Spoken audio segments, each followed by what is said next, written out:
Hello and welcome into the RotoWire Esports Show. My name is Andrew Laird, joined as always by Ethan Sexton. This time to talk about Monday's two-game LPL slate. We are back to two-game action after today's four-game LPL LCK slate. We are going to continue to ignore Europe and North America, the LEC and LCS slates, mostly because the timing of the slates just don't leave us enough time to do good enough content. So we're going to use that as an excuse to just focus on the best leagues in the world. So, Ethan, we've got kind of a tricky two-game slate tomorrow only because there's a gigantic favorite. Obviously, we're going to see a ton of overlap in lineups because we always do with two-game slates. But do you think there's any way we get a little Thunder Talk upset here? I don't see it, but No. I've been wrong on plenty of upsets so far this year, so who's to say that it can't happen? But this would be another one of those that would really be a shocker. EDG have looked great. They're undefeated, obviously. They're second in the league just by way of only playing 4 series instead of 5 series with WE on top. They just have looked great. Like, they've integrated their new pieces in, Flandre and Viper, like, perfectly. Yeah. They look awesome, and Thunder Talk Gaming do not look awesome or anywhere close to awesome. They look about as opposite from awesome as you can. So it's really hard to imagine them coming out and taking down EDG. It's really hard to imagine them even taking a game. So I think you're going to see a lot of people starting their lineups with as much EDG as possible tomorrow. I mean, in fairness, this is almost the exact same situation we have with Damwon and Fred at Brion. It's true. That's why we can't say that it's impossible, right? Because we just saw a huge favorite this past week get smashed 2-0 by arguably the worst team in the league. So, it could happen, and obviously Thunder Talk are going to be the ultimate leverage spot tomorrow. But, I don't see it from any other angle than I'm trying to get first place and win $10,000. Other than that, I can't really justify playing them at all. Like, wouldn't touch them in cash, wouldn't touch them in single entry.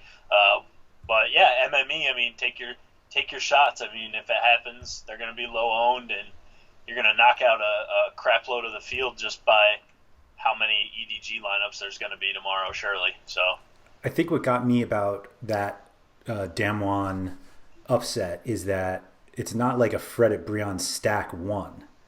Like, it was just the one-off team slot because they were so cheap that, like, yeah. Even if you're like, no, I'm going to do that. I'm just going to play that slate again, except this time I'm going to just go with a long TT stack. But even that may not actually pay off. So I guess really what we have to decide is, one, if you go with the EDG long stack, which it seems like a lot of people are going to do because you expect the games not played bonus for everybody that you have. So then do you just go with a straight rare atom combination because you can get away with an AD carry captain with those two. You have to get a little more creative if you go with JDG, who isn't on my never playlist, but I played them against EDG a few days ago, Right. And they had no shot. They were just blown out, and so. It's either EDG and JDG jungler captain, or you go with Rare Atom. How are you feeling? So it's a tough one. If we bring last year's bias in and all that, where we would expect JDG to win this series. I've talked about it. I think every time Rare Atom have been on the slate so far that I do like their lineup and their team. So that would give me some pause in playing JD Gaming tomorrow.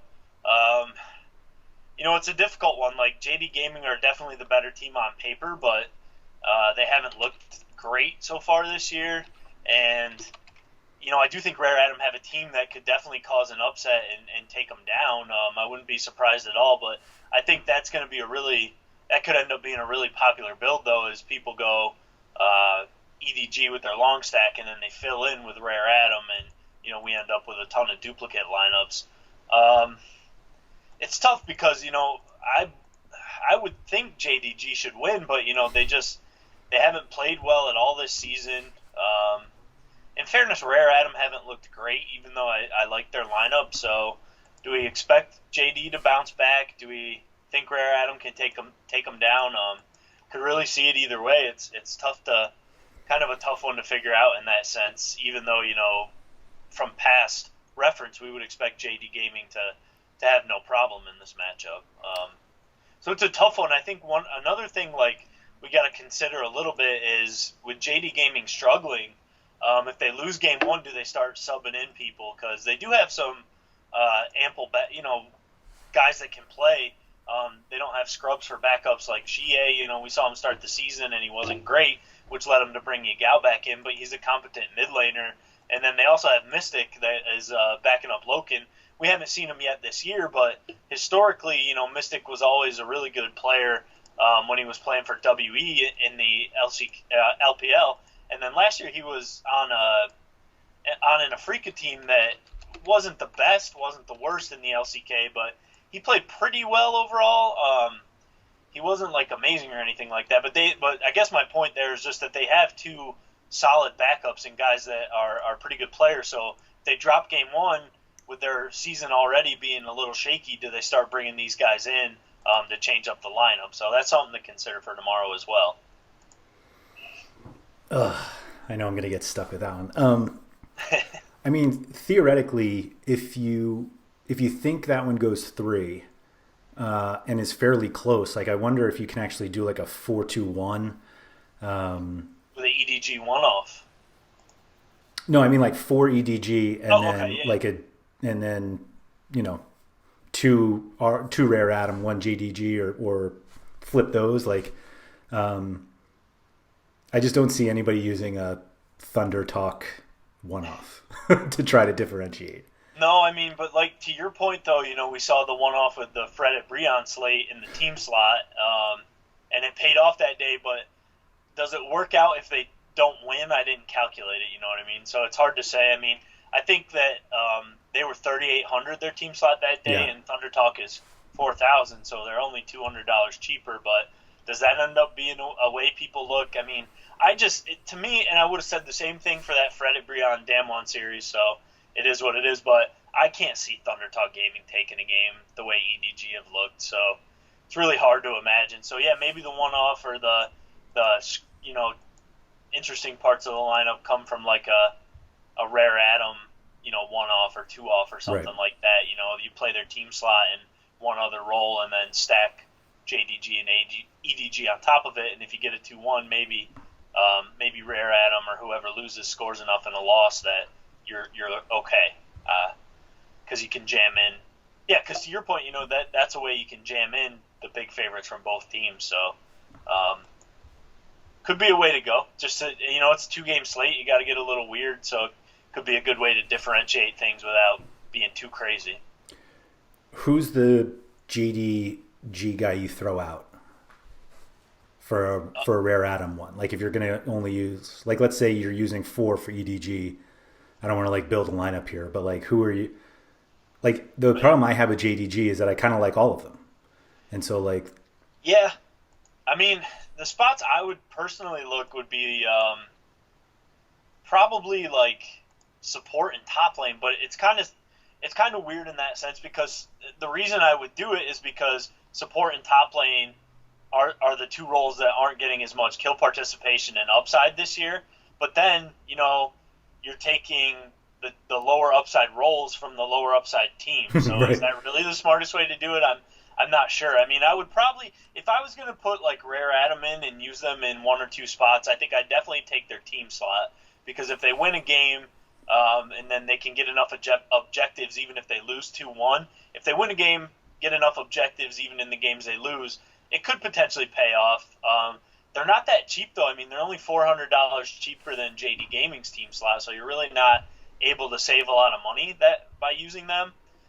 So that makes it kind of like, is it really worth it? I don't know. And then, similarly, if you look in the support roles, like it's only really like a couple $100 difference. Yeah, almost might not even work. So Rare Atom really aren't that big of underdogs. So, you're really not getting the salary savings you would want by doing that.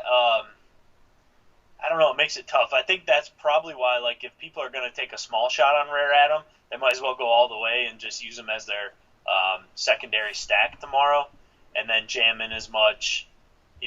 Probably people are going to look to jam in as much EDG as humanly possible, and then figure out what they want to do from there.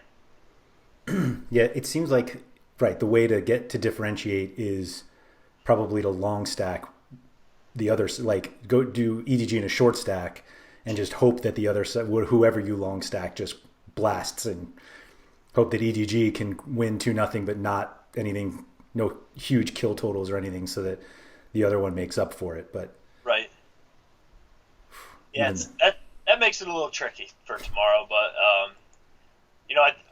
EDG will definitely be the most popular team, and then it's just figuring out, what do you want to do? What do you want to do with your other spots in the lineup? Probably a lot of 4-man EDG stacks tomorrow, so that makes shorter stack EDG with, if you get the winner from JDG and Rare Adam as your big stack, maybe a little more a way to differentiate as well. But it's really hard to imagine EDG being the lowest scoring team tomorrow unless they just completely roll. But they've been crushing it with kills so far this year. I think they're second in the league in kills for teams, and it's just hard to imagine. Well, they're actually like a bit lower. Yeah, they are second in the league, actually. Am I looking at this right? No.